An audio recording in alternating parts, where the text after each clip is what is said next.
to the extension? No, 230,000 approximately. This somewhat that I wasn't prepared today with budget figures. I understand, but what we gotta do is so that we do give them money. If we had a benefactor that would send in $230,000, I think that you would no longer be attached to the county, but I don't know that. Yes, ma'am, and Noreen McDonald, and I'm the chairman of the advisory committee for the Okay, thank UNH you. Cooperative Extension. And I'd like to explain what just happened in Stratford County, in which the delegation voted not to fund it. They have laid off all 5 educators. There is no program. There's no 4-H. There's no ag. There's no forestry. There's nothing left in Stratford County. And many, many people, the reaction is afterwards was, oh, we didn't think it was going to go away. It will go away. And especially with the funding cuts to UNH this year, I would see it is gone if you vote not to support it. yes, and then that is something that Representative Algren and then McConkey. Thank you, and thank you for answering my question. And please don't, misconstrue that I thought that you could possibly keep going, but it was just a matter of really what the role the county has with you, which is obviously extremely important. However, it's possible, not that it would be probably the most fortunate thing that could ever possibly happen, but and indeed, if we don't tend to vote for it, obviously it's pretty much a death sentence, so to speak. Thank you. Yes, did you have one more thing that you wanted to add? Okay. Okay, Representative McConkey. Thank you, Madam Chairman. I am supportive, have been supportive of the cooperative extension. I look through my glasses with different eyes than Commissioner Sorensen or Representative Babson, who had farming interests and have been members of their executive boards and so forth, and it's more of a burning passion for them. What I want to make sure is known in our conversation today is that this is a snapshot of what's happening right now.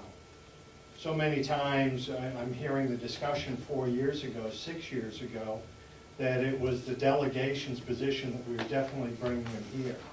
This discussion is what's today with us, with our delegation. And I think it'd be nice to keep them here, but I don't want anyone to construe 4 years from now or 2 years ago when I'm gone, that, this is the way it's going to be. So it's only a snapshot of today. I am not in favor of going forward in increasing budgets on the behalf of the cooperative extension. We can live within our means, and what the taxpayers are willing to pay for this service, I'm happy. But looking at what we're going to do to house them, to bring them back into this complex, should not be an additional burden that we don't know going down the road. So if the decision is to continue, which I would be in favor of continuing with them as long as we can afford them, that it's got to be a realistic number.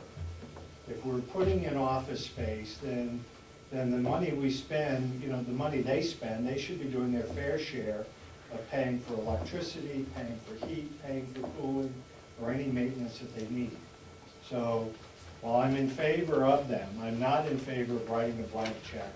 And I'm not in favor of going forward saying that they have to remain here. I would like them to, but they really need to pay their fair share. If UNH drops out with less funding, we should not be expected, our taxpayers should not be expected to pick up that extra tab to keep them in place. Everybody done that one? Representative Umberger and then Commissioner Solomon. Basically, my question was, it's been hinted that UNH is going to reduce funding to the cooperative.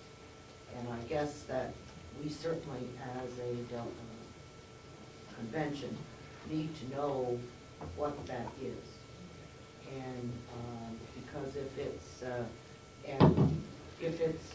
great deal of money, then I agree that the county shouldn't pick it up. But until we know where the funding stands, and as far as I know, the university has not come to a complete conclusion about what they're doing on the university budget. And for someone to say that the money that was cut from the state budget to the university system is affecting UNH cooperative is a big stretch, okay? And it's not, there was no direct or indirect result of the cuts to the university system that affected the co-op. Yes, and I just wanted to say that I did hear, and it's only by hearsay, and usually I don't ever say anything, is that the university had decided that 25% of the educator's salary was no longer going to be funded by, but then again, I think we fund them. So Ann, maybe you can tell us this and we can continue. What the latest has been is that about 25% of cooperative extension's funding will be reduced from the university to cooperative extension, which includes not just work in the counties, but also on the state level with our specialists, our administration, and our IT department. So the cuts will be across all of that. It will be approximately 20 to 25 people will be reduced in staff, and that will include, they don't know the number that they will RIF.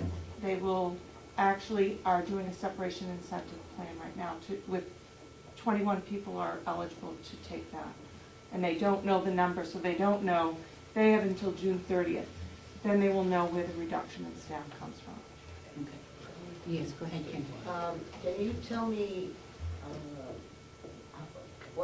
how many dollars this equates to if it is the 25%? I don't have that figure off the top of my head, but I can get that to you, and I will follow up this afternoon. Okay. Commissioner Solomon and then Representative McCarthy. First, I'd like to say that unlike Representative Batson and Commissioner Thornton, I come as with different eyes to the cooperative extension. I am the cooperative extension commissioner, and I attend the meetings. And what I have learned over these few years about what the cooperative extension does has opened my eyes greatly. I have absolute awe of what they are doing on the 4-H and with children. That is absolutely magnificent. And the work that the gentleman, Klaus, I can't tell Mark, does there is absolutely wonderful. And the children that he's getting to work with and learn is, from a teacher standpoint, is superb. And he is a superb teacher. I'm not finished. Okay, I'd just I'm like sorry. to read something from, this was 2009, July. And it says here, Commissioner Sorensen stated that $7,500 has already been spent on the existing old nursing home.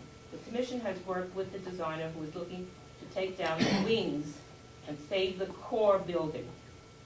Commissioner Sorensen asked the delegation if they would be willing to approve the release of $15,000 out of the capital reserves for the cooperative extension, which is currently at $27,000.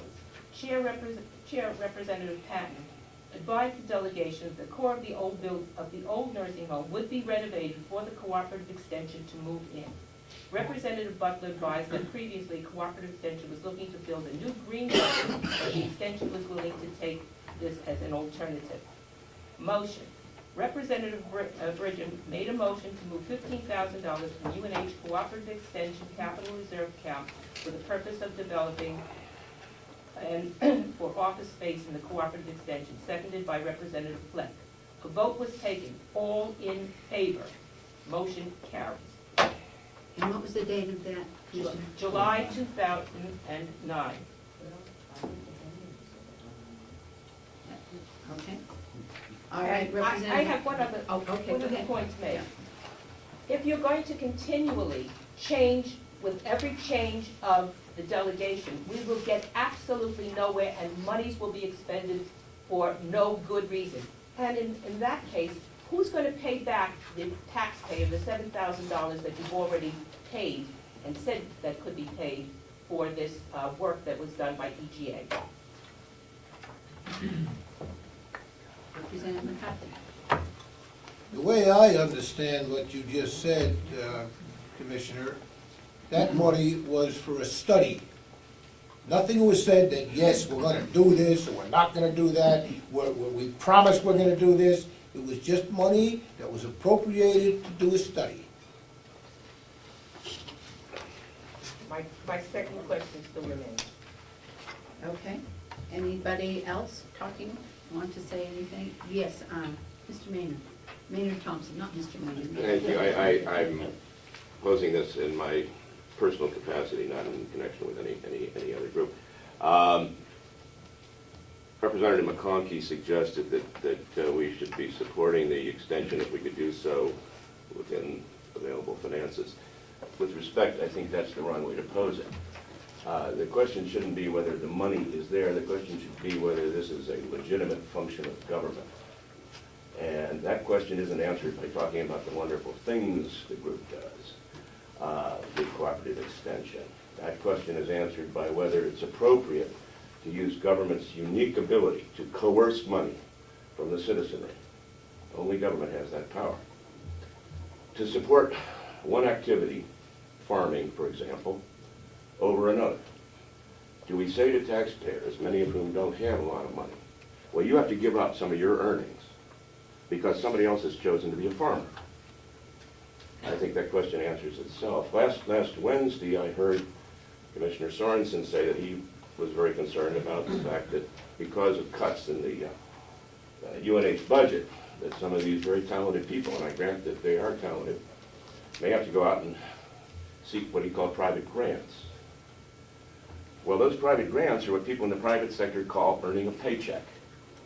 And I don't see it as a great loss or a disgrace or a shame or anything else if they have to go into the market and sell their services the way the people whose taxes have been supporting them have to do.